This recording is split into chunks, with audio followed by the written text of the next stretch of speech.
Olá, eu me chamo Adriana Garcia, sou jornalista, moro no Amapá, extremo norte do Brasil, o estado hoje mais importante para a nossa economia, para o nosso futuro energético. Por isso eu decidi gravar esse vídeo exatamente aqui, 5 minutos da minha casa, no Rio Amazonas. Essa imensidão de riqueza que o mundo inteiro está de olho. Nós moramos na Amazônia e a Amazônia brasileira é a terra mais cobiçada do mundo. E enquanto o Brasil não se posicionar como um grande país, um país verdadeiramente soberano, um país autossuficiente, ele continuará sendo apenas uma peça no tabuleiro da política mundial.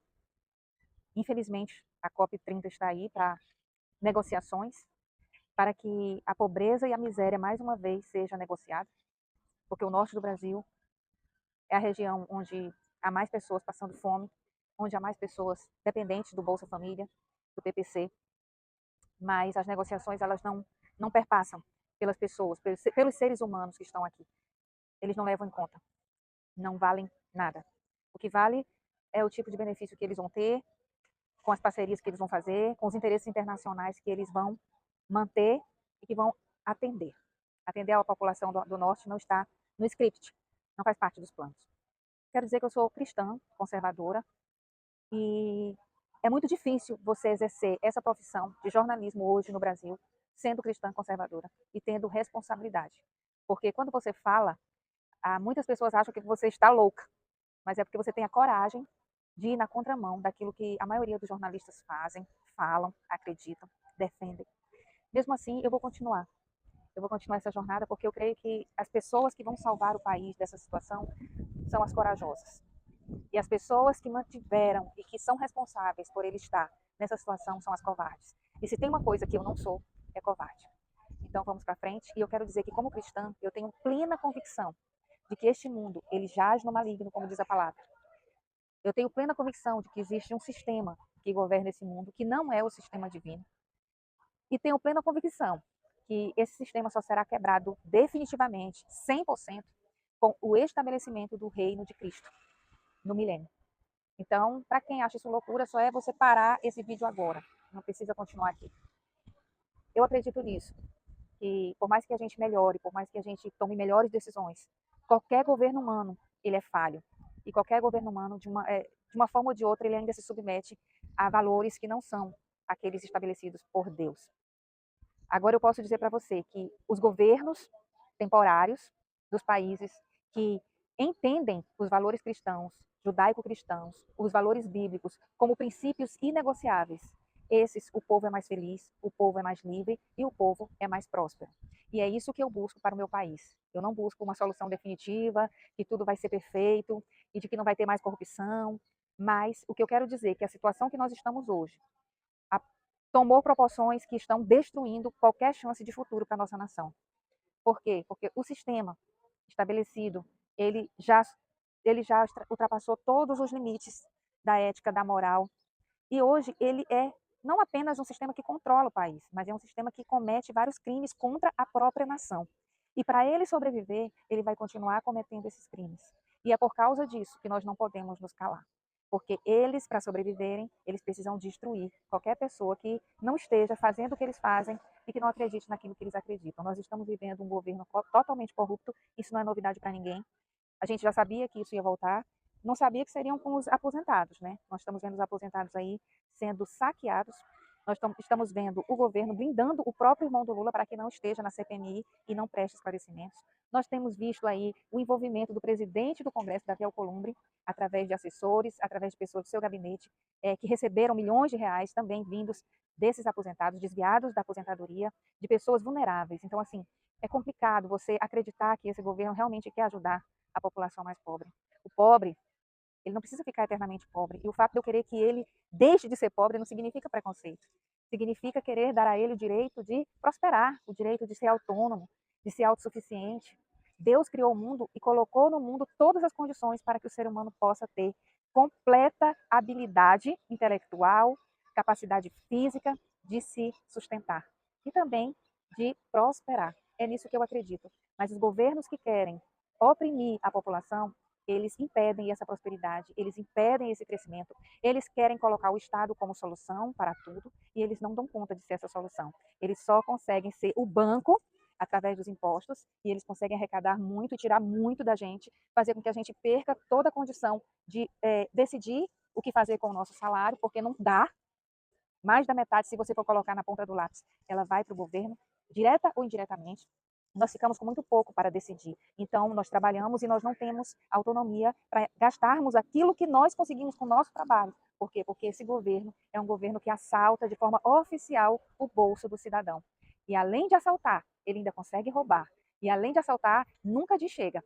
Nunca de chega. Nunca está satisfeito. Ele consegue desviar, ele consegue acabar com as estatais, ele consegue fazer com que elas tenham muito prejuízo, como agora nós estamos vendo o caso dos Correios. Então, assim, você vê um governo totalmente, onde ele põe a mão, ele destrói. E nós estamos vivendo isso, muitas pessoas continuam vivendo as suas vidas normais, como se nada tivesse acontecendo. Nós temos um ex-presidente preso sem crime algum. A filha dele vai fazer 15 anos e não pode fazer uma grande festa, como toda criança, toda adolescente de 15 anos, porque o seu pai não vai poder ir para a festa. E para fazer algo em casa, para um grupo bem seleto, precisou da autorização de um ministro que foi colocado lá naquele lugar que está, porque Teori Zavascki morreu misteriosamente num acidente de avião, né? E antes disso ele era ministro do PCC. Então nós estamos vendo aí um aparelhamento nunca visto antes. Está de uma maneira que realmente coloca a nossa nação em risco.